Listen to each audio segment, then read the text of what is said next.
Ya, Presiden Joko Widodo akhirnya mengumumkan nama-nama menteri baru yang masuk dalam jajaran Kabinet Indonesia Maju ya. Bukan hanya mengisi 2 jabatan kosong di Kementerian Kelautan dan Perikanan serta Kementerian Sosial, Jokowi juga mengganti posisi 4 menteri lainnya. Wali Kota Surabaya Tri Risma hari ini mengisi pos kosong Menteri Sosial dan Sakti Wahyu Trenggono mengisi kursi kosong Menteri Kelautan dan Perikanan. Pesaing Jokowi dalam Pilpres 2019, Sandiaga Uno dinobatkan sebagai Menteri Pariwisata dan Ekonomi Kreatif menggantikan Wisnu Tama.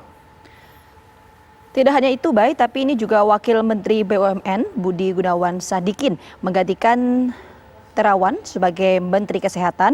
Kader Nahdlatul Ulama atau NU dan juga Ketua Umum GP Ansor Yakut Kholil Kaumas menggantikan Fahrul Razi sebagai Menteri Agama, dan juga Muhammad Lutfi ini menggantikan Agus Suparmanto sebagai Menteri Perdagangan. Presiden berharap pemirsa ke-6 menteri baru ini langsung bekerja secepat mungkin untuk memulihkan kesehatan masyarakat dan juga ekonomi nasional yang kini terdampak pandemi COVID-19. Rencananya hari ini Presiden Jokowi akan melantik ke-6 menteri baru tersebut di Istana Negara. Dan kita simak pernyataan lengkap dari Presiden Republik Indonesia Joko Widodo berikut ini.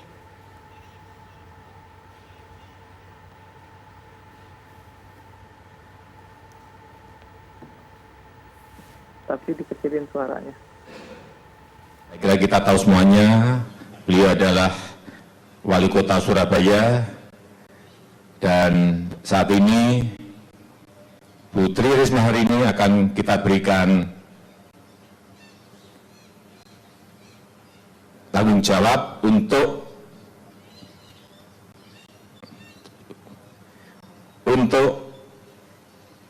menjadi Menteri Sosial. Kemudian yang kedua,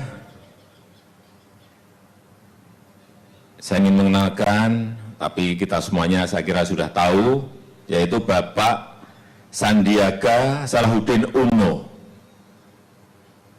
Beliau adalah dulu Wakil Gubernur DKI Jakarta, Ketua HIPMI, dan saat ini beliau akan kita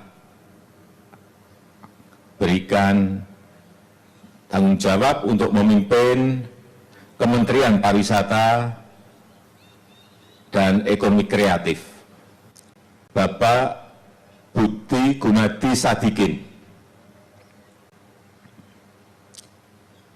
Beliau sebelumnya adalah Direktur Utama Bank Mandiri, kemudian menjadi Direktur Utama PT Asan Aluminium, dan terakhir menjadi Wakil Menteri BUMN, dan sekarang kita berikan tanggung jawab untuk memimpin Kementerian Kesehatan, Bapak Yakut Kholil Kaumas.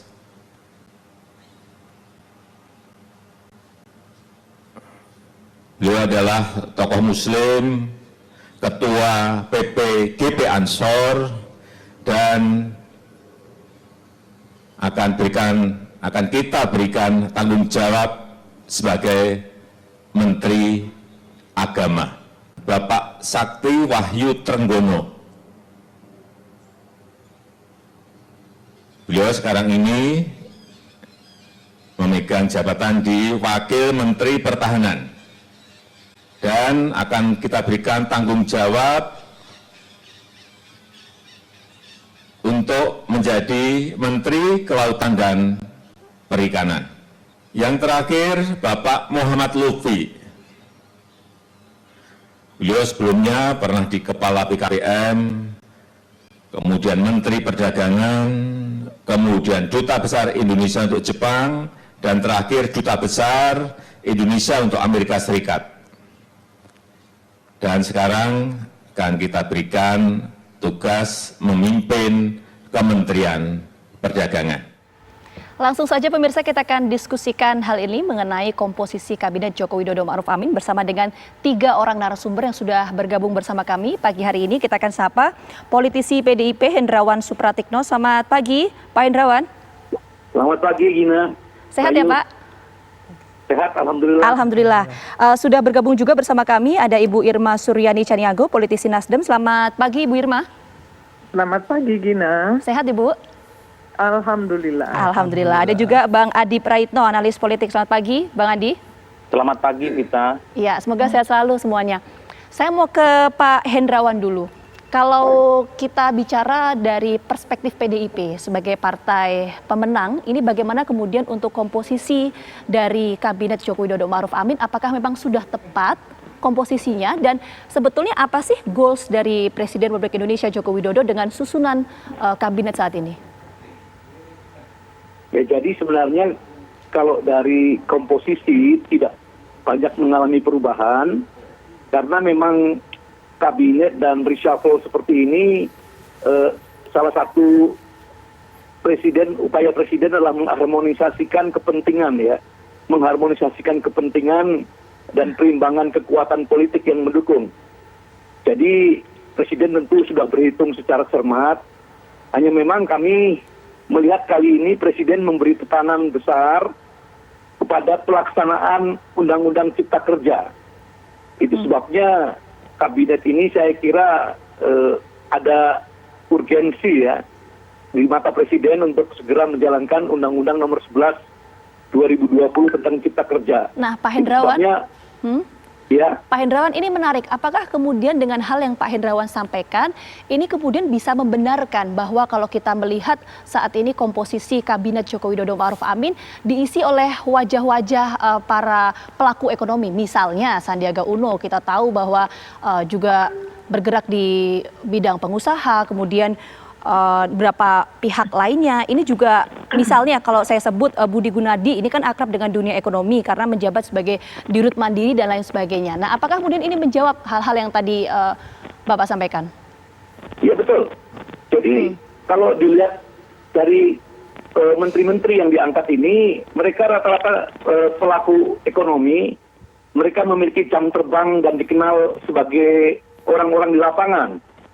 Itu sebabnya kami mendapat kesan kuat bahwa tahun 2021 dan seterusnya itu Presiden berpikir Undang-Undang Cipta Kerja ini memberi harapan yang terbesar agar kita bisa keluar dari pandemi maupun resesi. Jadi ada sense of urgency, ada perasaan kemendesakan seperti itu yang mewarnai pemilihan orang-orang ini. Itu sebabnya nama-nama seperti Sandiaga Uno, Budi Gunawan, Budi Sadikin, ya, kemudian Lutfi, ini dianggap akan memperkuat barisan yang ada di kabinet sebelumnya. Erlangga Hartarto, Agus Gumiwang, Bahlil, ya, dan yang lain-lain itu. Jadi dorongan untuk segera menjalankan, mengimplementasikan Undang-Undang Cipta Kerja ini sangat mewarnai pemilihan orang-orang ini. Oke, lalu bagaimana Pak Hendrawan dengan nama Tri Risma hari ini dan juga Yakut Khalil Qomas? Ya, ini nama-nama yang populer, sangat populer, dan tetapi sekali lagi seperti Tri Risma hari ini kita sudah tahu lah. Jadi kita bisa mengerti ya, karena memang Tri Risma hari ini cocok ya untuk pekerjaan-pekerjaan sosial seperti itu. Sedangkan kalau Gus Yakut mesti ada sedikit surprise ya, tetapi komitmennya terhadap nilai-nilai kebangsaan, keberagaman dan seterusnya tidak dilakukan lagi. Oke, baik. Saya mau beralih ke Bu Irma. Bu Irma, Ya. kalau Pak Hendrawan tadi kanalisasinya kan Undang-Undang Cipta Kerja, tapi kalau Bu Irma melihat sendiri dengan reshuffle kabinet 6 menteri ini kemarin, garis merahnya apa, Ibu? Saya sepakat dengan apa yang Prof katakan tadi. Tentu reshuffle ini kan hak prerogatif presiden. Dan pasti presiden memiliki strategi khusus untuk kita bisa keluar dari pandemi, kemudian menumbuhkan kembali menumbuhkan pertumbuhan ekonomi ke arah yang positif. Nah, memang saya agak sedikit terus terang ya, agak sedikit sedih juga gitu. Kenapa saya sedih? Saya hanya bicara soal Sandiaga Uno. Kemarin kan beliau selalu mengatakan tidak mau menjadi menterinya Jokowi, itu yang pertama. Kemudian kita juga bisa sama-sama lihat selama ini Gerindra dengan dua menterinya yang diposisikan sangat strategis gitu ya. Ya. Tapi Fadlizon dan Andre Rosiade itu masih terus-terusan gebukin pemerintah, masih terus-terusan membuli Pak Presiden gitu. Menurut saya hal-hal seperti ini kan nggak pantas gitu. Apalagi kemudian sekarang Pak Sandiaga Uno masuk gitu. Nah, dengan masuknya Pak Sandiaga Uno ini, tentu saya berharap berhentilah ya untuk apa namanya untuk memposisikan dua kaki seperti ini. Ini orang dua ini kan saya nggak tahu apakah ini representasi dari partai atau pribadi, saya nggak ngerti. Cuman kami terus terang saja, saya sebagai politisi yang selama ini konsisten dan terus terang saja saya ini bisa dibilang pecah gesang melu Jokowi kan gitu ya. Yeah. Ini sedih juga gitu. Nah. Di satu sisi pemerintah atau Pak Jokowi memberikan ruang begitu besar untuk bisa sama-sama membangun Indonesia gitu. Tapi di sisi lain juga digebukin terus gitu ya sama Bu Irma. politisi-politisinya. Ya, Bu Irma, halo. maaf saya potong. Kalau tadi mungkin Bu Irma bisa menanggapi kalau tadi pernyataan dari Pak Hendrawan mengatakan bahwa alasan kemudian Presiden Republik Indonesia Joko Widodo mengangkat sejumlah nama yang memang ini kalau kita tahu berkecimpung di dunia usaha, pelaku ekonomi, ini adalah untuk membangkitkan perekonomian kita secara nasional. Kalau tanggapan Bu Irma seperti apa? Ya saya bilang saya nggak ada masalah dan menurut saya benar apa yang dilakukan pemerintah Pak Jokowi benar. Namun kan sekali lagi saya juga ingin menyampaikan, saya terus terang hari ini hanya ingin menyampaikan begini. Kalau pihak oposisi lawan diikut sertakan dalam kabinet ya, saya setuju. Ini pasti strategi baik dari Pak Presiden untuk meningkatkan atau memperbaiki pertumbuhan ekonomi kita yang kemarin diserang pandemi. Dan saya lihat ini menteri-menterinya memang menteri-menteri yang memang berkompeten di bidang ekonomi. Saya setuju dengan itu. Tetapi yang ingin saya sampaikan sekali lagi, tolong juga diperhatikan. Kalau lawan dirangkul, ya teman-teman juga diajeni. Itu bahasa Jawanya seperti itu. Itu yang saya bicarakan di media kemarin.